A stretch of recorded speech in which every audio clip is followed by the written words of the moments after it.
Hey guys, Bran here with the first of 8 in the Buddha's Eightfold Path.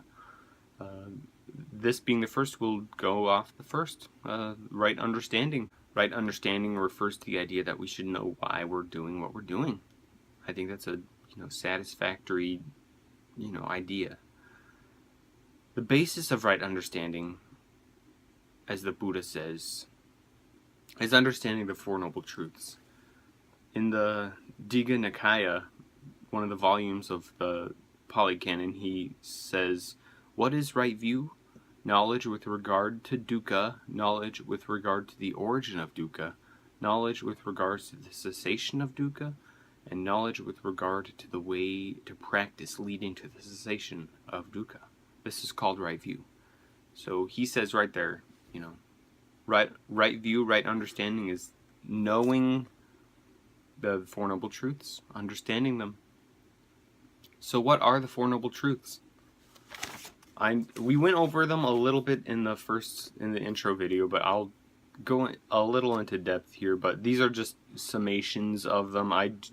There are better resources out there to help better understand the Four Noble Truths, because they can get pretty deep. So the first truth states that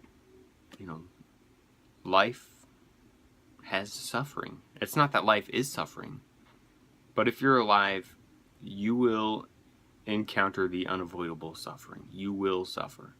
And of course, again, it's not really suffering as the way we think it. It's dukkha. It's the unsatisfactoriness of things.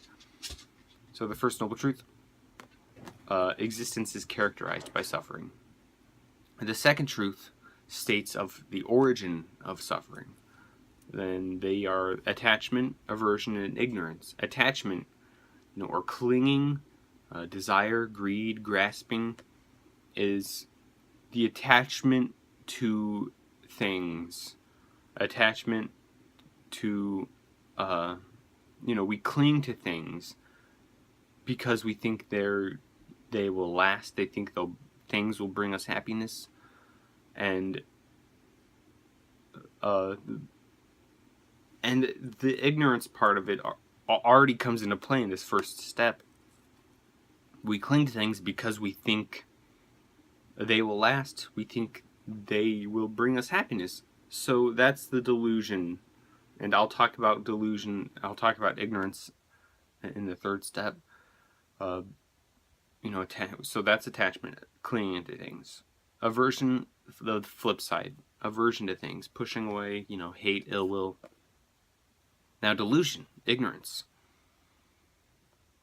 Now these three things can be, can be applied to a lot of things, and we'll see it a little later in the Eightfold Path. But right now, suffice to say that ignorance is, or it's also called delusion or confusion, is our ignorance of the true nature of reality, which can usually be summed up with the three characteristics of being impermanent or changing, always, never the same. Each moment is different than the last.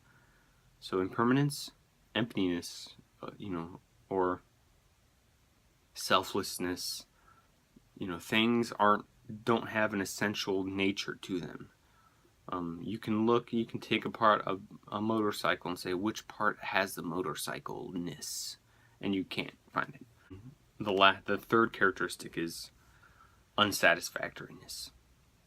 So that's what delusion or ignorance generally aims at. There are different definitions of them too. So the third noble truth is where where we get to wipe our brow and sigh of relief, because this states there is the cessation of suffering. You can end suffering. But, well, what a relief, right? The fourth noble truth lays the foundation for the path that leads to the end of suffering. And this is obviously the Eightfold Path. So, the right understanding is understanding these four things. And I don't know if my explanation is good enough to understand it. But we can't just understand it from this one step. We have to delve into the rest of the Eightfold Path to really help end suffering. Obviously, it's not called the Onefold Path. It's not just a stick. There's eight of them in the wheel. So right understanding at its core really just refers to understanding the Four Noble Truths. But Bhante G in this book, in the 8 Mindful Steps to Happiness, also points out that it's also understanding cause and effect, karma. And really, when you begin to understand the Four Noble Truths, you will begin to understand impermanence, emptiness, and also karma, which has a lot of different misconceptions, but I will not get into those.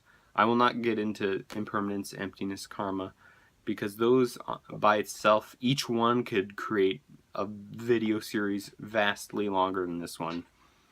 And the teacher of the Basics of Buddhism class I took 2 winters ago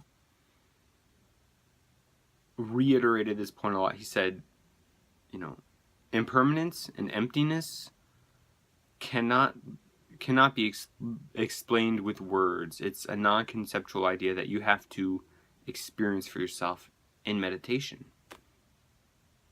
And that will come into play in right mindfulness and to a lesser extent in the rest of the Eightfold Path.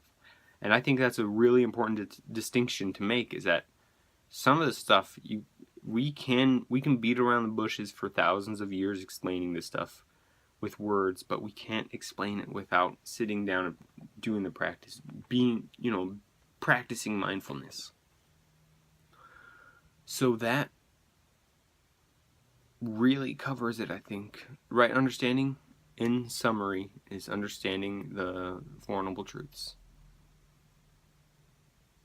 So I think that's it for right understanding. I hope you understood some of it.